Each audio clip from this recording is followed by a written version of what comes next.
બોલ બેટા બોલ. ઘડી કા કામ મૂકી દ્યો બોલ બેટા બોલ. અને કયો હું તમારી માટે ગિફ્ટમાં શું લાવ્યો છું?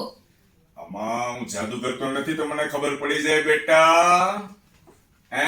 જોવો જોવો તને લાવવાનું કોણે કીધું તું? તમારો બર્થડે છે. ઓ આ તો ઘડિયાળ છે બેટા. હા હે? હા ઘડિયાળ વોચ. ઘડિયાળ હીલું લેવા કોણ લેવા આવ્યું તું જોડે? જો હીલું ઘડિયાળ લેવું છે મારા માટે દોસ્તો, સરસ મજાની આજે બર્થડે ગિફ્ટ મને આપી. હા. પણ આની જરૂર નહોતી બેટા, મારી પાસે છે ઓલરેડી. પણ ઈ છે તો એની કન્ડિશન જોવો. એટલે આવી હાવ થઈ બતાવવાની ગઈ ન છે. હોય, બતાવવાની ન હોય.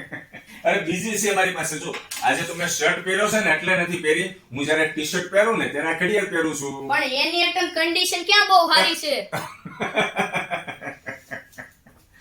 હીલું મારો. અરે મને ખબર હતી તમારે વોચ લેવી છે પણ તમે દિવાળી સુધી લેવાના જ નહોતા એટલે મેં તમને ગિફ્ટ આપી દીધી.